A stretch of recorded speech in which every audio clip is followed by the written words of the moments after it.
তোমাদেরকে আমি আইডল দেখাবো ইনশাল্লাহ। আইডল খুঁজে পাও না তোমরা? তোমরা জীবনে আইডল খুঁজে পাও না? কাকে ফলো করবা? আর আমাদের কাছে এরাই রকস্টার, যারা মুসলিম সমাজের মধ্যে বেপরদামি, অশ্লীলতা, ফাহেশা এগুলো ছড়িয়ে দিচ্ছে সেনা, এরা আমাদের আইডল। এখন ওদের পোস্টার বাসায় লাগিয়ে রাখে, ওদের সাথে একবার দেখা করতে পারলে জীবন সার্থক হয়ে যায়। আল্লাহর কাছে ওদের কি নাম আছে যতক্ষণ না তওবা করে ফিরে আসছে?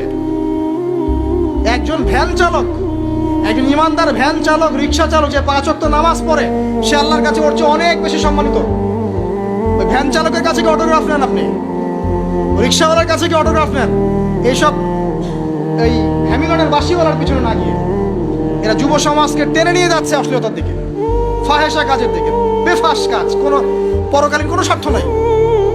বিনোদনের নামে, সংস্কৃতির নামে এরা মানুষকে দিকে টেনে নিয়ে যাচ্ছে। আর আমাদের যুব সমাজ, তোমাদেরকে আমি আইডল দেখাবো ইনশাল্লাহ পরের লেকচারগুলোতে। খালিদ বিন ওয়ালিদ তোমার আইডল, আলী ইবনে আবি তালিব তোমাদের আইডল, মুহাম্মদ সাল্লাল্লাহু আলাইহি ওয়াসাল্লাম তোমার আইডল, ইমাম হুসাইন তোমার আইডল, মোহাম্মদ বিন কাসিম তোমার আইডল, তারেক বিন জিয়াদ তোমার আইডল, ওমর ইবনে খাত্তাব তোমার আইডল। আইডল খুঁজে পাও না তোমরা? তোমরা জীবনে আইডল খুঁজে পাও না? কাকে ফলো করবা?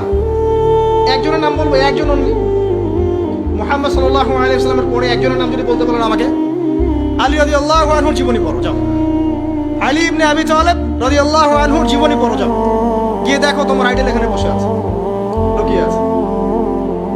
তাদের আইডলের মধ্যে, তাদের মধ্যে ছিল ব্যক্তিত্ব, শৌর্যবীর্য, আনুগত্য, জ্ঞান, প্রজ্ঞা, দিন প্রতিষ্ঠার তামান্না, জিহাদ, এবং তারা বদর, উহুদ, খন্দক, খায়বার করেছেন। শেষ পর্যায়ে যখন তাদেরকে মৃত্যুবরণ করতে হয়েছে, তখনও তাদেরকে সামন থেকে কেউ আক্রমণ করতে পারে নাই, পিছন থেকে আক্রমণ করতে হয়েছে।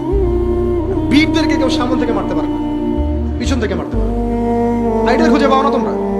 মেসি তোমার আইডল, নেইমার তোমার আইডল, বলিউড হলিউডের নায়ক নায়িকা তোমাদের আইডল, সুবহানাল্লাহ, বাংলাদেশের নায়ক নায়িকা তোমাদের আইডল।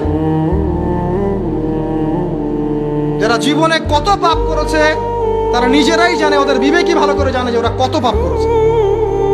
তোমাকে বাইরের চাকচিক্য দেখে মনে হচ্ছে খুব সুন্দর সুশ্রী, ভিতরের কলিজাটা এদের কুৎসিত কালো। আলেম ওলামার কাছে এসে পড়ে থাকো, যারা বড় বড় ওলামায়ে কেরাম তাদের কাছে এসে পড়ে থাকো, তারা তোমাদেরকে পথ দেখাবে ইনশাআল্লাহ। আল্লাহ পাক বোঝার তৌফিক দান করুন। আমি আর লম্বা করছি না, শেষ করে দিচ্ছি ইনশাআল্লাহ। লেখাপড়া এবং ওয়ার্কের বিষয়গুলো বলছিলাম যে আমরা যারা লেখাপড়া করব, প্রফিটিক লাইফস্টাইল করতে হলে এবং প্রোডাক্টিভ মুসলিম হতে হলে লেখাপড়াটা করতে হবে আল্লাহ সন্তুষ্টির জন্যে।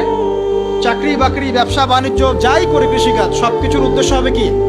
আল্লাহ সন্তুষ্টি অর্জন করে, এবং ওই ক্ষেত্রে সৎ থাকা, কাউকে না ঠকানো, মাপে কম না দেওয়া, দুর্নীতি না করা, ঘুষ না নেওয়া। তাহলে আপনার জীবনের প্রত্যেকটা কাজই কি হবে? ইবাদত হিসেবে গণ্য হবে ইনশাআল্লাহ তাআলা।